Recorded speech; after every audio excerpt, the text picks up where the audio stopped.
ആതുരപൂർണ പ്രശോഭിതം ഈ ജീവിതം, ആർദ്രമാം ദൈവസ്നേഹം നിറയും പൂവനം. ആതുരപൂർണ പ്രശോഭിതം ഈ ജീവിതം, ആർദ്രമാം ദൈവസ്നേഹം നിറയും പൂവനം. സ്നേഹദീപനാളമായി വിളങ്ങും ധന്യജീവിതം.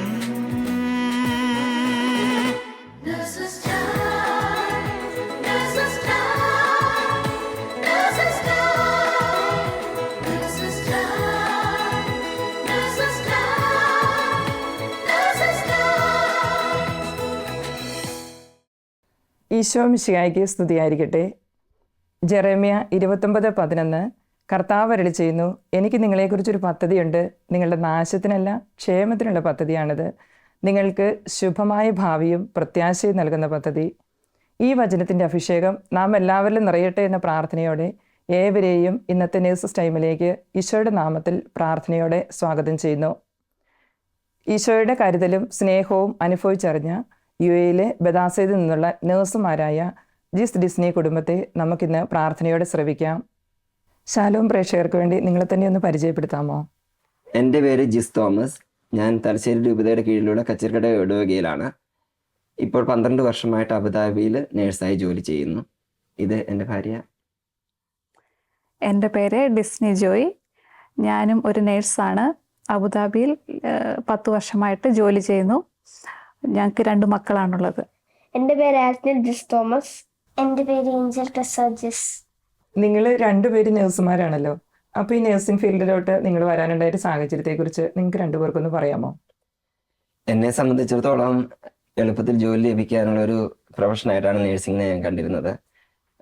ഞാൻ ജോയിൻ ചെയ്യുന്ന സമയത്തൊക്കെ നിരവധി പേര് വിദേശ രാജ്യങ്ങളിൽ പോയി നേഴ്സായി ജോലി ചെയ്യുന്നു, കൂടുതൽ സമ്പാദിക്കുന്നു. ഇതൊക്കെ കണ്ടു കഴിഞ്ഞപ്പോൾ എനിക്കും തോന്നി, നേഴ്സിംഗ് കംപ്ലീറ്റ് ചെയ്ത് ഏതെങ്കിലും വിദേശ രാജ്യത്ത് പോവുകയാണെങ്കിൽ നമുക്ക് നമ്മുടെ ലൈഫ് സെറ്റിൽ ചെയ്യാം. ആ ഒരു ലക്ഷ്യത്തോടു കൂട്ടാണ് നേഴ്സിംഗ് ചേരുന്നത് തന്നെ. എന്നാൽ ഒരു നേഴ്സിംഗ് പഠനമെല്ലാം കഴിഞ്ഞ് ഒരു നേഴ്സായി ജോലി ചെയ്യാൻ തുടങ്ങിയപ്പം മനസ്സിലായി ഇതൊരു ജസ്റ്റ് പ്രൊഫഷനേക്കാളിലുപരി ഒരു ആതുര സേവനം കൂടിയാണെന്നുള്ളൊരു കൺസെപ്റ്റ് എനിക്ക് തോന്നി. കാരണം നമുക്കറിയാം, രോഗികൾ പല പല വിഷമങ്ങളായിട്ടാണ് നമ്മുടെ അടുത്ത് വരുന്നത്. അന്നേരം അവരുടെ വിഷമങ്ങൾ കേൾക്കുവാനും അവരെ ആശ്വസിപ്പിക്കുവാനും അവർക്ക് വേണ്ട ശുശ്രൂഷ ചെയ്യുകയും ചെയ്യുമ്പോൾ അവർക്ക് സന്തോഷമാകും, നമുക്കും അവരുടെ സന്തോഷം ഫീൽ ചെയ്യും. അന്നേരം ഇപ്പോൾ സത്യത്തിൽ ആ നഴ്സിംഗ് പ്രൊഫഷൻ തിരഞ്ഞെടുത്തതിൽ വളരെയധികം സന്തോഷമുണ്ട്. ഒത്തിരി സ്നേഹത്തോടെയും സന്തോഷത്തോടെയും തന്നെയാണ് ഇപ്പോൾ നഴ്സിംഗ് പ്രൊഫഷൻ ചെയ്യുന്നത് അല്ലേ? തീർച്ചയായിട്ടും. ഡിസ്നിയെ സംബന്ധിച്ച് എങ്ങനെയാണ് നഴ്സിംഗ്?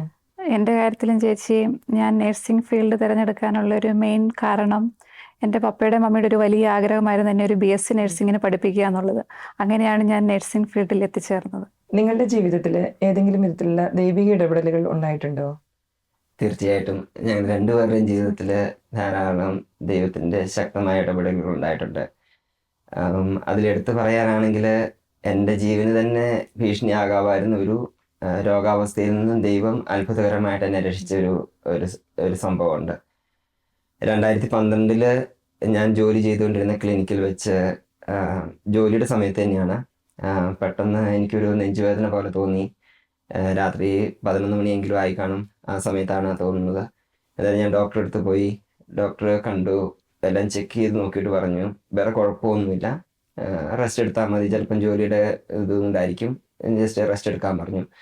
ഞാൻ തിരിച്ച് ട്രീറ്റ്മെൻറ്റ് റൂമിൽ വന്ന് അവിടെ ബെഡ് കിടക്കുമായിരുന്നു, റെസ്റ്റ് എടുക്കുമായിരുന്നു. 12 മണിയാകുമ്പോൾ ഹോസ്പിറ്റൽ ക്ലിനിക്ക് അടയ്ക്കും. അന്നേരം 11:45 എനിക്ക് വേദനയ്ക്ക് കുറവില്ല. എന്നിട്ട് ഞാൻ പിന്നെ തിരിച്ച് ഡോക്ടറുടെ റൂമിൽ തന്നെ ചെന്ന് കഴിഞ്ഞപ്പോൾ ഡോക്ടറുടെ സുഹൃത്തായ വേറൊരു ഡോക്ടറും കൂടി ആ സമയത്ത് അവിടെ ഉണ്ടായിരുന്നു. അന്നേരം ഇവർ തമ്മിൽ ഡിസ്കസ് ചെയ്തു, ഇങ്ങനെയാണ്, ഇവനിങ്ങനെ വേദനയാന്ന് പറയുന്നുണ്ട്, പക്ഷേ വേറെ പ്രശ്നങ്ങളൊന്നും കാണുന്നില്ല.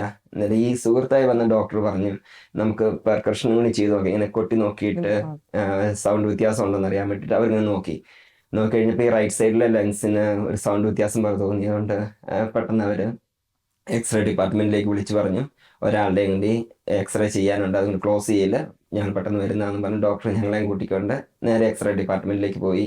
അവിടുന്ന് എക്സ്റേ എടുത്ത് നോക്കുമ്പം ഈ റൈറ്റ് സൈഡിലെ ലെൻസ് ഓൾറെഡി എൻലാർജ് ആയിട്ടുണ്ട്. അന്നേരമാണ് അവർ ഡയഗ്നോസ് ചെയ്യുന്നത് ഇതൊരു സ്പോണ്ടേനിയസ് ന്യൂമോതൊറാക്സ് ആണെന്ന്. അത് കേട്ടപ്പോൾ എനിക്കും പേടിയായി. സത്യം പറഞ്ഞാൽ സ്പോണ്ടേനിയസ് ന്യൂമോതൊറാക്സ് നമുക്കറിയാലോ, അത് ബുള്ളകൾ പോലുള്ള ഒരു ലങ്സിൻ്റെ അകത്ത് ഫോം ചെയ്യുന്ന ഈ കുമ്പളകൾ പോലുള്ള സാധനം, അത് റപ്ചറായി അതിൻ്റെ അകത്തോടെ നമ്മൾ ശ്വസിക്കുന്ന എയർ എല്ലാം ലങ്സിൽ ട്രാപ്പ് ആകുന്ന ഒരു അവസ്ഥയാണല്ലോ, കുടുങ്ങി കിടക്കുവാണ്. അന്നേരം ഇതിങ്ങനെ ലങ്സ് അതുപോലെ നമ്മൾ എത്ര ശ്വസിക്കുന്ന അതിനനുസരിച്ച് വലുതായിക്കൊണ്ടേ ഇരിക്കുവാണ്. അങ്ങനെ വലുതായി ഹാർട്ടിനെ വരെ ഇത് കംപ്രസ് ചെയ്യാൻ തുടങ്ങി. അതൊരു സത്യം പറഞ്ഞാൽ ഭയങ്കര പേടിയായിരുന്നു. എങ്കിലും ഡോക്ടേഴ്സ് കൂടെ ഉണ്ടായിരുന്നു. ആ ഡോക്ടർ സ്വന്തം കാറിൽ തന്നെ എന്നെ പെട്ടെന്ന് അടുത്തുണ്ടായിരുന്ന ഹോസ്പിറ്റലിലേക്ക് കൊണ്ടുപോയി. ഒരു 5 മിനിറ്റ് പോകാനുള്ള ദൂരമേ ഉള്ളൂ. അവിടെ കൊണ്ടുപോയി അവിടുന്ന് ഡോക്ടേഴ്സ് എമർജൻസിയിൽ നിന്ന് അവർ പെട്ടെന്ന് സർജറി ചെയ്ത് ഹോളിട്ട് ട്രാപ്ഡായി കിടന്ന എല്ലാ എയറും വലിച്ചെടുത്ത് കളഞ്ഞു. അന്നേരം ഞാൻ ഓർക്കുമായിരുന്നു ദൈവത്തിന്റെ സംരക്ഷണം എത്രത്തോളം നമ്മുടെ കൂടെ ഉണ്ടെന്നുള്ളതാണ്. കാരണം ഡോക്ടർ ശരിക്കും ഡോക്ടറുടെ സുഹൃത്താണ് അത് കണ്ടുപിടിക്കുന്നത്. പെട്ടെന്ന് വർക്ക് ചെയ്തോണ്ടിരുന്ന അല്ലായിരുന്നു. ആ ഡോക്ടറുടെ സുഹൃത്ത് യാദൃശികമായിട്ട് അവിടെ വരികയും അപ്പം ചെന്ന് എനിക്ക് കുറവില്ല എന്ന് പറഞ്ഞത് കാരണം വീണ്ടും ചെക്ക് ചെയ്തപ്പോഴാണ് അത് കണ്ടുപിടിച്ചത്. അല്ലെങ്കിൽ ഒരു പക്ഷേ നമുക്ക് അറിയത്തില്ല, നമ്മൾ ഡ്യൂട്ടി കഴിഞ്ഞ് വീട്ടിൽ പോകും, വീട്ടിൽ പോയി കിടന്നുറങ്ങും, ഈ ബുദ്ധിമുട്ടുകളെ ചിലപ്പോൾ കണ്ടുപിടിക്കാൻ സാധിക്കാതെ വന്നിരുന്നേനെ. ചിലപ്പോൾ അത് ഒരു ജീവനെ തന്നെ അപായപ്പെടുന്ന രീതിയിലായനെയായിരുന്നു. എന്നാലും ഞാൻ ഓർക്കായിരുന്നു ദൈവദൂതനെ പോലെ ആ വ്യക്തി ആ സമയത്ത് കറക്റ്റ് എത്തിക്കാനും അങ്ങനെ ഒരു ഡയഗ്നോസ് ചെയ്യാനും സാധിച്ചത് ദൈവത്തിന്റെ വലിയൊരു ഇടപെടലാണ്. ദൈവത്തിന് സംരക്ഷണം നമുക്ക് പലരിലൂടെയാണല്ലോ കിട്ടുന്നത്. പ്രത്യേകിച്ച് അതൊരു ദൈവദൂതനെ പോലെ നമുക്ക് ഒരു സംരക്ഷണകനായിട്ട് ഈശോ അയച്ച് ഒരു ആളായിട്ടാണ് നമുക്ക് ഡോക്ടർ അല്ലേ, പ്രത്യേകിച്ചും ആ ആളാണ് കൃത്യമായിട്ട് അതിനൊരു ഡയഗ്നോസ് ചെയ്യുവാനും ആ ഒരു ട്രീറ്റ്മെന്റിലോട്ട് പോകാനൊക്കെ നമുക്ക് കൃപ നൽകിയത്. ദൈവത്തിന്റെ സംരക്ഷണം നമുക്ക് പല രൂപത്തിലാണ് നമ്മുടെ ജീവിതത്തിലേക്ക് വരുന്നത്. ഇതുപോലെ തന്നെ ഡിസ്നിയുടെ ജീവിതത്തില് ദൈവത്തിന്റെ സംരക്ഷണം അനുഭവിച്ചറിഞ്ഞ സംഭവങ്ങൾ ഉണ്ടായിട്ടുണ്ടോ? ഉണ്ട് ചേച്ചി. ഞങ്ങളുടെ 2 കുഞ്ഞുങ്ങളും സിസേറിയൻ ഡെലിവറി ആയിരുന്നു. അപ്പം 3ാമതൊരു കുഞ്ഞിനെ കൺസീവ് ആയി. ആദ്യം വേറെ കുഴപ്പങ്ങളൊന്നും ഉണ്ടായിരുന്നില്ല. 2 മാസം കഴിഞ്ഞ് സ്കാൻ ചെയ്തപ്പം ഈ കുഞ്ഞ് ഇംപ്ലാന്റ് ആയിരിക്കുന്നത് ഇവരെ സിസേറിയൻ ചെയ്ത ആ മുറിവിൽ തന്നെയായിരുന്നു. അപ്പം അന്ന് ഡോക്ടർ സ്കാൻ ചെയ്തപ്പോൾ ആ കുഞ്ഞിന് ജീവനും ഉണ്ടായിരുന്നില്ല. അപ്പം ഡോക്ടർ ഇങ്ങനെയുള്ള അവസ്ഥയിൽ അവർ സാധാരണ ചെയ്യുന്നത് DNC ആയിരുന്നു. അപ്പം ഇതിങ്ങനെ ഒരു സിസേറിയൻ സ്കാറിൽ, അതായത് ആ മുറിവിലായതും കൊണ്ട് അവർക്ക് DNC ചെയ്യാൻ താല്പര്യം ഉണ്ടായിരുന്നില്ല. അത് കൂടുതൽ റിസ്ക് ആണ്. അപ്പോൾ അവർ പറഞ്ഞ ഓപ്ഷൻ പൂർണ്ണമായ ഒരു ഹിസ്റ്റക്ടമി ചെയ്യുക എന്നുള്ളതായിരുന്നു, അതായത് യൂട്രസ് റിമൂവ് ചെയ്യുക എന്നുള്ളതായിരുന്നു. അപ്പം ഞങ്ങൾക്ക് അത് ആദ്യം ഡോക്ടർ പറഞ്ഞപ്പോൾ ഞങ്ങൾക്കത് മാനസികമായിട്ട് അംഗീകരിക്കാൻ പറ്റിയില്ല. അപ്പം ഞങ്ങൾ അവിടുന്ന് വേറൊരു ഡോക്ടറെ അടുത്ത് പോയി. ആ ഡോക്ടറെ അടുത്ത് ചെന്നപ്പോഴും അവർ സ്കാൻ ചെയ്തപ്പോൾ ഈ സെയിം റിസൾട്ട് തന്നെയാണ് അവർ പറഞ്ഞത്. ഇത് സിസേറിയൻ സ്കാറിലാണ്, DNC ചെയ്യുന്നത് സേഫ് അല്ല, യൂട്രസ് റിമൂവ് ചെയ്യുകയാണ് സേഫ് ആയിട്ടുള്ള പ്രൊസീജിയർ എന്ന് പറഞ്ഞു. അങ്ങനെ ഞങ്ങൾ 2 ഡോക്ടർമാരും സെയിം ഒപ്പീനിയൻ പറഞ്ഞ കാരണം മനസ്സോടെ ഞങ്ങൾ അതിന് സമ്മതിക്കുകയും കൺസെൻറ്റ് കൊടുക്കുകയും ചെയ്തു. പിന്നെ ഡോക്ടർ ഒരു ഡേറ്റ് ഫിക്സ് ചെയ്ത് ടൈം ഫിക്സ് ചെയ്ത് ഞങ്ങൾ ഹോസ്പിറ്റലിൽ അഡ്മിറ്റായി. ഈ സമയങ്ങളിൽ ഞങ്ങൾ മാനസികമായിട്ട് ഒത്തിരി ടെൻഷൻ അനുഭവിക്കുകയും ഒരു ഭയങ്കര വേദന നിറഞ്ഞൊരു നിമിഷങ്ങളായിരുന്നു. ആ സമയത്ത് ഞങ്ങൾ വീട്ടിലുള്ളവരും ഞങ്ങളുടെ കൂട്ടുകാരും എല്ലാം ഞങ്ങൾക്ക് വേണ്ടി ഒത്തിരി പ്രാർത്ഥിക്കുന്നുണ്ടായിരുന്നു. അപ്പം എൻ്റെ അനിയത്തി ഒരു സിസ്റ്ററാണ്. അപ്പോൾ അവൾ എനിക്കൊരു വചനം പറഞ്ഞു തന്നു. ഈ വചനം പറഞ്ഞ് പ്രാർത്ഥിക്കുക, കർത്താവ് സുഖപ്പെടുത്തും എന്ന് പറഞ്ഞു. അപ്പോൾ ആ വചനം ജ്ഞാനം 16:12 ആയിരുന്നു. മരുന്നോ ലേപനമോ ഔഷധവുമല്ല, കർത്താവിൻ്റെ വചനമാണ് എന്നെ സൗഖ്യപ്പെടുത്തുന്നതെന്ന് പറഞ്ഞു. അപ്പോൾ അതോടൊപ്പം വീട്ടിലുള്ളവർ നന്നായി പ്രാർത്ഥിക്കുന്നവർ നമുക്ക് ശക്തി പകർന്നു തരുന്നുണ്ടായിരുന്നു. ഒന്നും സംഭവിക്കില്ല, ദൈവം സുഖപ്പെടുത്തും എന്ന് പറയുന്നുണ്ടായിരുന്നു. അപ്പം അങ്ങനെ സർജറിക്ക് പോസ്റ്റ് ചെയ്ത് അവരെല്ലാ പ്രിപ്പറേഷനും ചെയ്ത് ഇതിന് തൊട്ട് മുമ്പ് 2-3 മണിക്കൂറുകൾക്ക് മുമ്പ് എനിക്ക് ദൈവത്തിൻ്റെ ഒരു ഇടപെടൽ ഉണ്ടാകുകയും ഒരു ശക്തമായ അസ്വസ്ഥതകൾ കൂടെ ഒരു ഹെവി ബ്ലീഡിങ് കൂടെ പൂർണ്ണമായിട്ടും എന്നെ സൗഖ്യപ്പെടുത്തി. പൂർണ്ണമായിട്ടും ആ ഒരു ഇത് നമുക്ക് ഓപ്പറേഷൻ സർജറി ചെയ്യാതെ തന്നെ അത് പൂർണ്ണമായിട്ടും സൗഖ്യപ്പെടുത്തി. അപ്പം ആ സമയത്ത് വീണ്ടും ഡോക്ടർ സ്കാൻ ചെയ്ത് നോക്കിയപ്പോൾ ഇനി ഒരു ഓപ്പറേഷൻ്റെ ആവശ്യമില്ല എന്ന് പറഞ്ഞ് ഞങ്ങളെ അന്ന് തന്നെ ഡിസ്ചാർജ് ചെയ്തു. ഇത് ദൈവത്തിൻ്റെ ഒരു പ്രത്യേക ഇടപെടൽ, ഞങ്ങളുടെ പ്രാർത്ഥനയുടെ ഫലമായിട്ട് ദൈവം ഞങ്ങളുടെ ജീവിതത്തിൽ നടത്തിയൊരു അനുഭവമാണ്. എല്ലാവരും നന്നായിട്ട് പ്രാർത്ഥിക്കുക. നിങ്ങൾ വചനമായിട്ട് പറഞ്ഞ് നിങ്ങൾ നന്നായിട്ട് പ്രാർത്ഥിച്ച ആ വചനത്തിന്റെ ഒരു ശക്തിയല്ലേ നമ്മുടെ ജീവിതത്തിൽ പ്രത്യേകമായിട്ട് ഒരു വചനത്തിന്റെ ശക്തിയും സൗഖ്യവും നമുക്കുണ്ടാകുന്ന. തീർച്ചയായിട്ടും പ്രത്യേക നന്ദി. അതുപോലെ തന്നെ നിങ്ങളുടെ ജീവിതത്തിൽ നമ്മൾ രോഗി ശുശ്രൂഷയിലായിരിക്കുമ്പോൾ ഇതുപോലെ പേഷ്യൻസിൻ്റെ അടുത്തായിരിക്കുമ്പോഴൊക്കെ നിങ്ങൾക്ക് ഇതുപോലെയുള്ള അനുഭവങ്ങൾ ഉണ്ടായിട്ടുണ്ടാവില്ലേ? എൻ്റെ ജീവിതത്തിൽ എടുത്ത് പറയാനുള്ളത് ഞാൻ എമർജൻസി വർക്ക് ചെയ്യുന്ന സമയത്ത് ഒരു രോഗി ഹോസ്പിറ്റലിലേക്ക് വന്ന് പുള്ളിക്ക് പ്രത്യേകിച്ച് പ്രശ്നങ്ങളൊന്നും ഉണ്ടായിരുന്നില്ല. പുള്ളിയുടെ വൈറ്റൽ സൈൻസ് എല്ലാം ചെക്ക് ചെയ്തപ്പോൾ എല്ലാം നോർമലായിരുന്നു, ബ്ലഡ് പ്രഷറും എല്ലാം നോർമലായിരുന്നു. പക്ഷെ പുള്ളി പറയുന്ന കംപ്ലൈൻറ്റ് തൊണ്ടയിൽ എന്തോ ഒരു പ്രയാസം പോലെ, ഇങ്ങനെ കൈ പിടിച്ചുകൊണ്ട് പറയുന്നു ഇവിടെയായിട്ട് എന്തോ ഒരു വേദന പോലെയോ എന്തോ ഒരു അസ്വസ്ഥത. അന്നേരം നോർമലി അങ്ങനെയുള്ള പേഷ്യൻസിനോട് നമ്മൾ വെയിറ്റ് ചെയ്യുക, ഡോക്ടറെ കാണാമെന്ന് പറഞ്ഞ് മാറ്റിയിരുത്തുകയാണ് ചെയ്യുന്നത്. പക്ഷെ ഈ സമയത്ത് എൻ്റെ മനസ്സിലേക്ക് ദൈവം തോന്നിപ്പിച്ചത് ഈ മനുഷ്യനൊരു ECG എടുക്കണം, ECG എടുത്ത് നോക്കുക, എന്തേലും അങ്ങനെ എനിക്കൊരു തോന്നലുണ്ടാകുക. എന്തായാലും ഞാൻ ആ പേഷ്യൻറ്റിനെ ECG എടുക്കുന്ന റൂമിലേക്ക് മാറ്റി അവിടെ കൊണ്ടുപോയി ECG എടുത്ത് നോക്കി കഴിഞ്ഞപ്പോഴത്തേനും ECG അബ്നോർമലാണ്. പെട്ടെന്ന് ഞാൻ ഡോക്ടറെ കാണിച്ചു. ഡോക്ടർ നോക്കി കഴിയുമ്പം അറ്റാക്കിൻ്റെ സ്റ്റേജിലാണ്. എത്രയും പെട്ടെന്ന് പേഷ്യൻറ്റിനെ കാത്ത് ലാബിലേക്ക് ഷിഫ്റ്റ് ചെയ്യാൻ പറഞ്ഞ് അങ്ങനെ കാത്ത് ലാബിലേക്ക് ഷിഫ്റ്റ് ചെയ്തു. അങ്ങനെ ആ പേഷ്യൻറ്റിനെ ഒരു മരണത്തിൽ നിന്ന് തന്നെ രക്ഷിക്കാൻ സാധിച്ചു. അന്നേരം ദൈവത്തിൻ്റെ ശക്തമായ ഇടപെടൽ ആ സമയത്ത് ഉണ്ടായിരുന്നത് കൊണ്ട് നമുക്ക് അങ്ങനെ ചെക്ക് ചെയ്യാനും സാധിച്ചു. അങ്ങനെ ഒരു ജീവൻ രക്ഷിക്കാൻ സാധിച്ചു. പരിശുദ്ധാത്മാവിന്റെ ഒരു പ്രചോദനം നമ്മുടെ മനസ്സിലല്ലേ, നമുക്ക് അങ്ങനെ ഒരു രോഗിയെ കാണുമ്പോൾ എന്താണ് ചെയ്യേണ്ടതെന്ന് പരിശുദ്ധാത്മാവ് നമുക്ക് മുന്നേ കൂട്ടി ഒരു ബോധ്യം തരുന്നത് പോലെ. അതുകൊണ്ട് തന്നെ പേഷ്യന്റെ മരണത്തിൽ നമുക്ക് രക്ഷിക്കാനായിട്ട് സാധിച്ചു. അത് വലിയൊരു അനുഭവം തന്നെയാണ്. Praise the Lord. ഡിസ്നിയുടെ ജീവിതത്തിൽ ഇങ്ങനെ എന്തെങ്കിലും അനുഭവം ഉണ്ടായിട്ടുണ്ടോ? ഞാൻ പണ്ട് ബാംഗ്ലൂർ ജോലി ചെയ്തുകൊണ്ടിരുന്ന സമയത്ത് NICUലായിരുന്നു ജോലി ചെയ്തുകൊണ്ടിരുന്നത്. അപ്പം ഈ കുഞ്ഞുങ്ങളുടെ ICUവിൽ. അപ്പം അവിടെ ഒരു ദിവസം ഡ്യൂട്ടിക്ക് ചെന്നപ്പം ഒരു കുഞ്ഞിനെ അഡ്മിറ്റ് ചെയ്തു. ആ കുഞ്ഞ് 400 ഗ്രാം മാത്രമേ ഉണ്ടായിരുന്നുള്ളൂ. ആ കുഞ്ഞിനെ ഞങ്ങൾ ഓരോ ദിവസവും ശുശ്രൂഷിക്കുകയും ഒക്കെ ചെയ്തപ്പോൾ ആ കുഞ്ഞിൻ്റെ ജീവിതത്തിൽ വളർച്ചയിൽ വളരെയധികം ഇമ്പ്രൂവ്മെൻറ്റ് കാണിക്കാൻ തുടങ്ങി. അതായത് വെയിറ്റ് കൂടാൻ തുടങ്ങി, അതിൻ്റെ ഹാർട്ട് ബീറ്റ് ഒക്കെ നന്നായിട്ട് വരാൻ തുടങ്ങി. അങ്ങനെ ഇരിക്കുന്ന സമയത്ത് ബാക്കി എല്ലാ കുഞ്ഞുങ്ങളെയും മാതാപിതാക്കൾ കാണാൻ വരുന്നു. അവർ ഭയങ്കര സ്ട്രെസ്സായിട്ട് കുഞ്ഞുങ്ങളുടെ കാര്യങ്ങൾ അന്വേഷിക്കുന്നു. പക്ഷെ ഈ ഒരു കുഞ്ഞിനെ മാത്രം ആരും കാണാൻ വരുന്നില്ല. അപ്പം ഞങ്ങൾക്ക് നഴ്സുമാർക്ക് ഒത്തിരി വിഷമം തോന്നി ആ സമയത്ത്. എന്തുകൊണ്ടായിരിക്കും ഈ കുഞ്ഞിനെ അവർ കാണാൻ വരാത്തത്? അതെന്താ നമുക്കറിയില്ല. എന്തോ കാരണത്താൽ മാതാപിതാക്കൾ കാണാൻ വരുന്നില്ലായിരുന്നു. അപ്പം ഞങ്ങൾ അതും കൂടെ ആയപ്പോൾ ഞങ്ങൾക്ക് ഒന്നും കൂടെ തീഷ്ണത കൂടി. ഞങ്ങൾ ഈ കുഞ്ഞിന് വേണ്ടി കൂടുതൽ ശുശ്രൂഷയിൽ ശ്രദ്ധിക്കുകയും അതുപോലെ പ്രാർത്ഥനയിൽ കൂടുതൽ ഈ കുഞ്ഞിനെ ഉൾപ്പെടുത്തുകയും ചെയ്യാൻ തുടങ്ങി. അങ്ങനെ ഇരിക്കുന്ന സമയത്ത് മനസ്സിലോട്ട് വന്ന ഒരു ഗാനമായിരുന്നു, അമ്മ എന്നെ മറന്നാലും ഈ ലോകമെന്നെ വെറുത്താലും, അമ്മ എന്നെ മറന്നാലും ഈ ലോകമെന്നെ വെറുത്താലും, അജഗണങ്ങളെ കാത്തിടുന്നവൻ എനിക്കായി തിരഞ്ഞിടുന്നു, എന്നെ ഓമനയായി കരുതുന്നു. പിന്നീടുള്ള സമയങ്ങളിൽ ആ കുഞ്ഞ് ജീവനിലോട്ട് തിരിച്ചു വരുന്നത് പോലെ തന്നെ വളരെയധികം ഇമ്പ്രൂവ്മെന്റ് കാണിക്കുകയും അത് 1.5 kg വരെ ഞങ്ങളുടെ കൂട്ടത്തിൽ ICUയിൽ ഉണ്ടായിരുന്നു. അത് കഴിഞ്ഞിട്ട് കുഞ്ഞിനെ പൂർണ്ണ മിടുക്കിയായിട്ട് മാതാപിതാക്കൾക്ക് തിരിച്ചു കൊടുക്കാൻ സാധിച്ചു. ഹല്ലേലൂയ, ദൈവത്തിന് മഹത്വം. ഈ ഒരു സമയത്തൊക്കെയാണ് നമ്മൾ നഴ്സുമാർ ശരിക്കും അമ്മമാരായിട്ട് മാറുന്നത് അല്ലേ? തീർച്ചയായും. നഴ്സിംഗ് ഒരു വെളിയാണെന്ന് തിരിച്ചറിയുന്നത് ഈ ഒരു സമയത്ത് തന്നെയാണ് അല്ലേ? ദൈവത്തിന് പ്രത്യേക മഹത്വം. നിങ്ങൾ രണ്ടുപേരും നഴ്സുമാരാണല്ലോ. അപ്പം നിങ്ങളുടെ ജീവിതത്തിൽ നിങ്ങളുടെ പ്രാർത്ഥനാ ജീവിതം, നമുക്കറിയാം നമ്മുടെ ഡ്യൂട്ടിയിൽ എന്തെല്ലാം കാര്യങ്ങളാണ്. നൈറ്റ് ഡ്യൂട്ടി വരുന്നുണ്ട്, പല ഷിഫ്റ്റിലാണ് ഓരോരുത്തരും ഡ്യൂട്ടി ചെയ്യുന്നത്. അപ്പോൾ നിങ്ങൾ ഒരുമിച്ച് വീട്ടിൽ രണ്ടുപേരും ഉണ്ടായിരിക്കാനും വളരെ കുറച്ച് സമയങ്ങളേ ഉണ്ടാകുള്ളൂ. ആ ഒരു സമയത്ത് നമ്മുടെ പ്രാർത്ഥനാ ജീവിതം, കുഞ്ഞുങ്ങളുടെ പഠിത്തം, അങ്ങനെയുള്ള പലവിധ കാര്യങ്ങൾ, കുടുംബത്തിലെ കാര്യങ്ങൾ, അതെല്ലാം കാര്യങ്ങൾ എങ്ങനെയാണ് നിങ്ങൾ ഒരുമിച്ച് ചേർന്ന് കൊണ്ടുപോകുന്നത് മുന്നോട്ട്? അതിനെപ്പറ്റി പറയുകയാണെങ്കിൽ വിശുദ്ധ കുർബാനയ്ക്ക് ഞങ്ങളുടെ ജീവിതത്തിലുള്ള പ്രാധാന്യത്തെപ്പറ്റി പറയാനാണ് എനിക്ക് ഏറ്റവും കൂടുതൽ ആഗ്രഹം.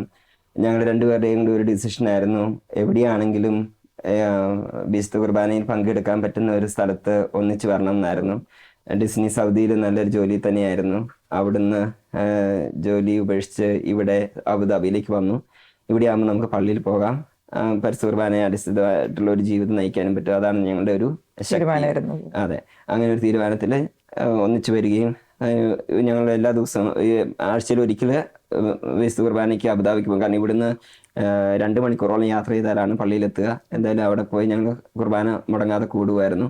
ഇപ്പോൾ ഓൺലൈൻ കുർബാനയുടെ ഒരു ഓപ്ഷനും കൂടി വന്നതുകൊണ്ട് ഞങ്ങൾ എല്ലാ ദിവസവും രാവിലെ ഓൺലൈൻ കുർബാന കൂടുകയും ആഴ്ചയിൽ ഒരിക്കലും ഞങ്ങൾ 2 പേരുടെ ഓഫ് ക്രമീകരിച്ച് ശനിയാഴ്ചയോ അല്ല ഞായറാഴ്ചയോ പള്ളിയിൽ പോയി കുർബാന കൂടുകയും ചെയ്യും. അതൊരു ഞങ്ങളുടെ കുടുംബജീവിതത്തിൽ വളരെയധികം ശക്തി തന്നിട്ടുള്ള ഒരു സ്രോതസ്സാണ് വിശുദ്ധ കുർബാനയിൽ നിന്ന്. കുടുംബ പ്രാർത്ഥനയെ കുറിച്ച് പറയുമ്പോൾ ഞങ്ങൾ രണ്ടുപേരും ഇങ്ങനെ ജോലിക്ക് പോകുന്നു. അപ്പം ഞങ്ങൾ രണ്ടുപേരും ജോലി കഴിഞ്ഞ് തിരിച്ചു വന്നു കഴിഞ്ഞിട്ടായിരുന്നു ഞങ്ങൾ സാധാരണ കുടുംബ പ്രാർത്ഥന ചൊല്ലിക്കൊണ്ടിരുന്നത്. ഒരുമിച്ച് ചെല്ലാൻ വേണ്ടി ഞങ്ങൾ അങ്ങനെയായിരുന്നു ചൊല്ലിക്കൊണ്ടിരുന്നത്. അപ്പം അതിനിടയ്ക്ക് എൻ്റെ പപ്പയും മമ്മിയും നാട്ടിൽ നിന്ന് വരികയുണ്ടായി. അപ്പം അവർ പറഞ്ഞു, കുടുംബ പ്രാർത്ഥനയിൽ, അതായത് സന്ധ്യാപ്രാർത്ഥനയ്ക്ക് കുറച്ചും കൂടെ മുൻതൂക്കം കൊടുത്ത് അത് ഒരു കൃത്യസമയത്ത് ചെല്ലുന്നത് നിങ്ങൾക്ക് നല്ലതായിരിക്കും, നമ്മുടെ കുടുംബത്തിന് നല്ലതാണെന്ന് അവർ പറയുകയും അവരുണ്ടായിരുന്ന സമയത്ത് അങ്ങനെയായിരുന്നു ചൊല്ലിക്കൊണ്ടിരുന്നതും. അപ്പം അങ്ങനെ അവർ പോയി കഴിഞ്ഞിട്ട് ഞങ്ങൾ ആ ഒരു ശീലം മാറ്റാതെ ഞങ്ങൾ ആ സമയത്ത് തന്നെ വീട്ടിൽ, ഇപ്പം ഞാനില്ലെങ്കിലും ഇവർ കുടുംബ പ്രാർത്ഥന ചെല്ലാൻ തുടങ്ങി. അപ്പം അങ്ങനെ ചെല്ലാൻ തുടങ്ങി കഴിഞ്ഞപ്പോഴത്തേക്ക് ഞങ്ങളുടെ ജീവിതത്തിൽ തന്നെ ഞങ്ങൾക്ക് ഒത്തിരി അനുഭവങ്ങൾ, അതായത് ജീവിതത്തിൽ മാറ്റങ്ങൾ സംഭവിക്കുന്നതായിട്ട് അനുഭവിക്കാൻ സാധിച്ചു. അപ്പം ഏറ്റവും ലാസ്റ്റത്തേക്ക് എല്ലാവരും വന്ന് എല്ലാ പണികളും കഴിഞ്ഞിട്ട് കുടുംബ പ്രാർത്ഥന ചെല്ലാനിരിക്കുമ്പം കുഞ്ഞുങ്ങളുടെ ഹോംവർക്ക് ചെയ്യുന്നത് തീരുന്നില്ല, നമ്മുടെ വീട്ടിലെ പണികൾ തീരുന്നില്ല, ഒന്നും ഒരു കംപ്ലീറ്റ്നെസ് അല്ലെങ്കിൽ നമുക്കൊരു മുഴുവനായിട്ട് തീർക്കാൻ പറ്റുന്ന ഒരു സ്ട്രെസ് നമുക്ക് അനുഭവിക്കുകയായിരുന്നു. അതേസമയം നമ്മൾ ആ കുടുംബ പ്രാർത്ഥന ആദ്യം മാറ്റി അത് കഴിഞ്ഞിട്ട് കുഞ്ഞുങ്ങളുടെ കാര്യങ്ങളും വീട്ടിലെ കാര്യങ്ങളൊക്കെ നോക്കാൻ തുടങ്ങിയപ്പോഴത്തേക്കും ഒത്തിരി സമയം ബാക്കിയുള്ളതായിട്ട് ഞങ്ങൾക്ക് ഫീൽ ചെയ്യാൻ തുടങ്ങി. നമ്മുടെ ഈശോയ്ക്ക് പ്രത്യേകമായിട്ട് സ്ഥാനം കൊടുത്തു കഴിഞ്ഞപ്പോൾ, ഈശോയുടെ നമ്മുടെ ജീവിതത്തിൽ ആ പ്രാർത്ഥനയ്ക്കൊക്കെ പ്രത്യേക സ്ഥാനം കൊടുത്തപ്പോൾ എല്ലാ കാര്യങ്ങളും ഈശോ ക്രമീകരിച്ചു തരുമായിരുന്നു. എല്ലാം ചെയ്യാനായിട്ടുള്ളൊരു സമയവും എല്ലാം ദൈവം ക്രമീകരിച്ചു തരുമായിരുന്നു. ഈശോയ്ക്ക് പ്രത്യേകം നന്ദി പറയാം. നന്ദി. അതോടൊപ്പം തന്നെ ഞങ്ങൾ ഒന്നിച്ചുള്ള ഒരു സമയം മിസ്സാകാതിരിക്കാൻ വേണ്ടിയിട്ട് ഞങ്ങൾ ഡിസ്നി ഡ്യൂട്ടി കഴിഞ്ഞ് വരുമ്പോഴത്തേനും രാത്രിയാണെങ്കിൽ ഞങ്ങൾ ഒന്നിച്ചിരുന്ന് ഒരു കുടുംബ ഫാമിലി ടൈം എന്ന് പറഞ്ഞുകൊണ്ട് ഒരു സമയം കണ്ടെത്താറുണ്ട്. അന്നേരം അത് ഞങ്ങൾ ലാസ്റ്റിലേക്ക് മാറ്റി വെച്ചിട്ടുണ്ട്. അന്നേരം ഞങ്ങൾക്ക് എല്ലാവർക്കും കൂടെ ഒന്നിച്ച് വരാൻ പറ്റുമല്ലോ.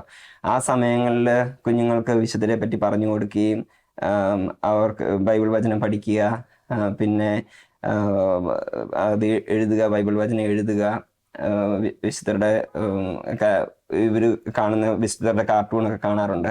അന്നേരം അത് ഞങ്ങൾക്ക് പറഞ്ഞു തരും. പിന്നെ ഉള്ളത് ഈ ഫാമിലി ടൈമിൽ ഞങ്ങൾ ചെയ്യുന്ന ഒരു കാര്യമായിരുന്നു, അവർക്ക് അന്നേ ദിവസം ഉണ്ടായ വിഷമങ്ങൾ എന്താണെന്നും അല്ലെങ്കിൽ സന്തോഷമായിട്ട് എന്തുണ്ടായി എല്ലാ കാര്യങ്ങളും പിള്ളേർ തുറന്ന് പറയുന്ന ഒരു സമയമാണ്, ഷെയർ ചെയ്യുന്ന ഒരു സമയമാണ്. അതായത് കുടുംബമായിട്ടുള്ള ഒരു സമയം ഞങ്ങൾ അതിനായിട്ട് കണ്ടെത്തിയിട്ടുണ്ട്. അതായത് ഒരു കിടക്കാൻ പോകുന്നതിന് മുമ്പ് അങ്ങനെ ഒരു സമയം ഞങ്ങൾ സ്പെൻഡ് ചെയ്യുമ്പം പിള്ളേരും ഹാപ്പിയാണ്, ഞങ്ങൾ ഹാപ്പിയാണ്. അന്നേ ദിവസത്തെ ഞങ്ങളുടെ വിഷമങ്ങളെല്ലാം ഞങ്ങൾ ഷെയർ ചെയ്യുന്നു, സന്തോഷവും ഷെയർ ചെയ്യുന്നു. അതൊരു വലിയൊരു എക്സ്പീരിയൻസ് ആണ്. പ്രൈസ്തലോട് ഇന്ന് പലർക്കും ഇല്ലാത്തൊരു സമയമാണ് അല്ലെ, കുഞ്ഞുങ്ങളുടെ അടുത്തിരിക്കാനും അല്ലെ ഫാമിലി ആയിട്ടൊരു സമയം ഷെയർ ചെയ്യാനും പലരുടെയും ജീവിതത്തിൽ ഇല്ലാത്തൊരു കാര്യമാണത്. അത് നിങ്ങളത് ചെയ്യാനായിരുന്നു സമയം കണ്ടെത്തുന്നതും അത് കുഞ്ഞുങ്ങൾക്ക് ഒത്തിരി സന്തോഷമായിരിക്കും അല്ലെ. ഈ ഒരു ഇതിനുള്ളൊരു പ്രചോദനം നിങ്ങളുടെ ജീവിതത്തിൽ എവിടെ നിന്നാണ് കിട്ടിയത്? ഇത് പറയുകയാണെങ്കിൽ എൻ്റെ വീട്ടിലും കുരിശുവരയ്ക്ക് മുമ്പ്, സന്ധ്യ പ്രാർത്ഥനയ്ക്ക് മുമ്പ് എല്ലാവരും കൂടി ഇരുന്ന് അന്ന് നടന്ന കാര്യങ്ങളെ പറ്റിയൊക്കെ ഡിസ്കസ് ചെയ്യുമായിരുന്നു. ചാച്ചനാണേലും അന്ന് ചെയ്ത അന്നത്തെ കാര്യങ്ങളും അന്ന് നമ്മൾ ഫേസ് ചെയ്യുന്ന ഓരോ ബുദ്ധിമുട്ടുകളും എല്ലാ കാര്യങ്ങളെ പറ്റിയും ഡിസ്കസ് ചെയ്തിട്ടാണ് ഞങ്ങൾ കുരിശുവര തുടങ്ങുന്നത് തന്നെ. ആ പ്രചോദനം എൻ്റെ ഉള്ളിലുണ്ടായിരുന്നു. അതോടൊപ്പം തന്നെ പല ടോക്കുകൾ കേട്ടതിലും കുടുംബത്തിനായിട്ട് നമ്മളൊരു സമയം മാറ്റി വെക്കണം എന്നുള്ളത് കേട്ടിട്ടുണ്ട്. അന്നേരം ആ സമയം മാറ്റി വെക്കാൻ തുടങ്ങിയപ്പോഴത്തേനും കുഞ്ഞുങ്ങളുടെ വളർച്ചയ്ക്കും സഹായിച്ചിട്ടുണ്ട്. ഞങ്ങളുടെ ആണെങ്കിലും പരസ്പരം ഒരു കുടുംബമായിട്ട് പോകാനായിട്ട് വളരെയധികം ശക്തി തന്നിട്ടുള്ള ഒരു അവസരമാണത്.